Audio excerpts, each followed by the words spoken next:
This is Rap Son, worshiping the Most High God of Israel alone and carrying on the legacy and teachings of my dear father and our dear messenger, Rap the News. Shalom, family. Someone posted a comment, "I don't want to sound vicious or anything towards any one of our family, but is anyone planning to flee?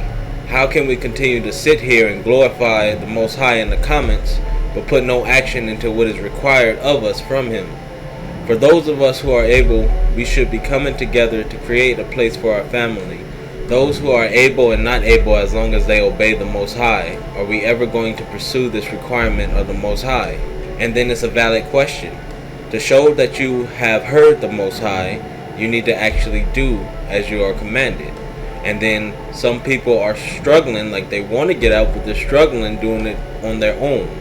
So if people could come together and go ahead and buy a piece of land and go ahead and build it up and live under the commands and statutes of the Most High God of Israel, that'll be easier than working alone.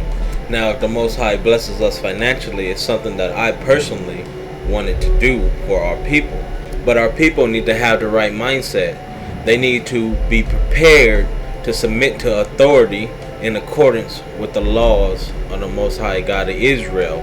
They need to have the mindset to know that it's not going to be all fun and games. That after initial meet and greet, learning about each other initially, then the reality sets in. Everyone comes with their own baggage. You may not like this or that about the person, but you don't go and start backbiting. You don't go and start forming these cliques. If they are against the commands of the Most High God, then you admonish them. If they are within their rights of the Most High God, then fucking deal with it. So everyone coming together is a nice idea, but everybody has to have the right mentality. You have to be prepared to flee and live with your family, and that's prepared mentally as well. Having the mentality that you need to labor and labor hard. I'm not saying a brother should work a brother with rigor. I am saying that you need to be prepared to work hard for your people. You need to be prepared to chip in financially for the whole people and not just yourself. Everyone working together to keep things flowing for everyone. To make sure everyone has, whether it's spiritually, physically, or financially. You need to be your brother's keeper. You have to be prepared for rules, to follow and obey the rules of the land. The rules of the land needs to be in accordance with the Most High's laws. They need to be established and enforced. You need to be prepared to submit to them and leave all your simple worldly ways that you learn from these nations behind you. You have to be prepared to deal with the weather. It's going to get very hot and it's going to get very cold out here in the desert. And then you have to be prepared to deal with predators, whether it's ground squirrels or rabbits that's going to eat your crops, whether it's coyotes or bobcats, or whether it's demons that want to come and take what you have built up, take what you have invested in. So to me, one of your initial investments besides the land would be a fence. Get a fence put up around your land because you need to protect you and those with you. The Most High God of Israel is the only protector, but He wants you to put in that work. You have to be prepared to deal with the reality, facing each other instead of running away to some superficial escape as you did in the city. When you have an issue with your brother, resolve it and make it right. Leave your gift at the altar and go make it right with your brother. You cannot make it into the Most High's kingdom if you do not make it right with your brother. If you think you can have bad blood in heaven, then you need to think again. Hell is the place for you to burn up inside. You can burn up all you want there. Matthew 5:24. Leave there thy gift before the altar and go thy way. First be reconciled to thy brother and then come offer thy gift. So I'm not telling you something outside of the scriptures. You have to be prepared to leave your addictions. You have to be prepared to do away with your bad habits. Don't become an idolater when you give into your addictions, because you are showing submission to something other than the Most High God, whom all submission is due. And that makes you an idolater, and every idolater is going to go into hell. Revelations 21 verse 8. But the fearful and the unbelieving and the abominable and the murderers and whoremongers and sorcerers and idolaters and all liars shall have their part in the lake which burneth with fire and brimstone, which is the second death. And then when someone transgresses the law, aka when someone sins, we admonish them.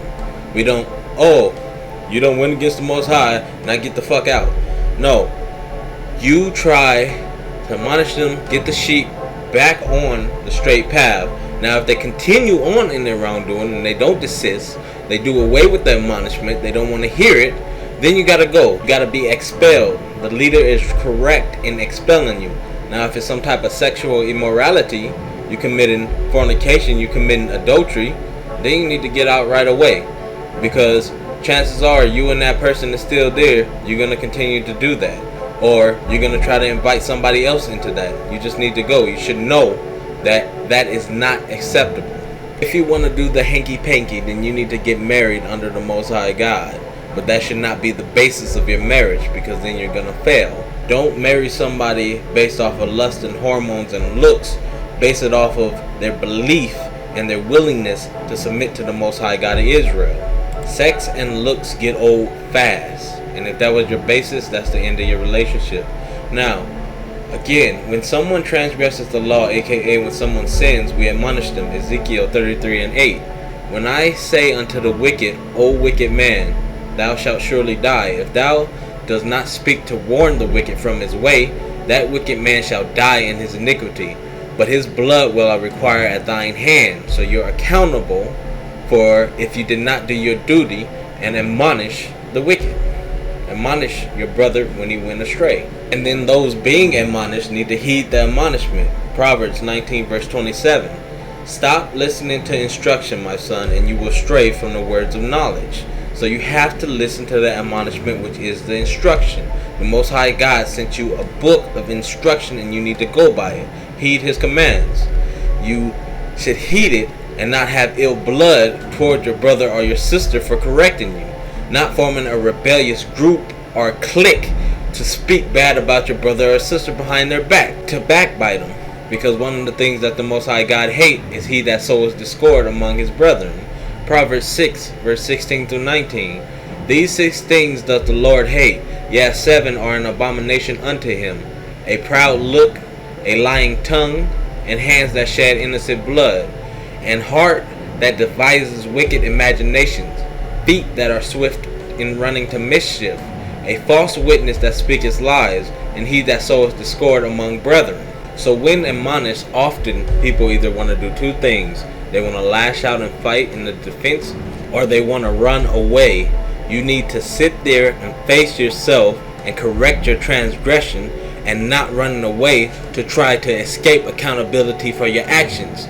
You will continue to recreate your situation as long as you continue to transgress against the Most High God's laws. So on the land, expect to face your transgressions. Expect us as leaders to do as we are commanded in Isaiah 58 verse 1. Shout it aloud and do not hold back.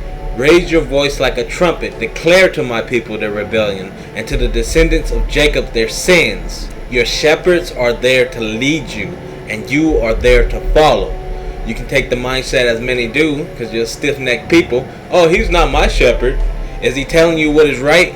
Is he telling you to not transgress against the Most High? Then fucking follow. He is leading you straight. It doesn't matter if you feel they are your shepherds or not. Hearken to the voice and commands of the Most High through his shepherds. Hebrews 13 verse 17. Have confidence in your leaders and submit to their authority, because they keep watch over you as those who must give an account.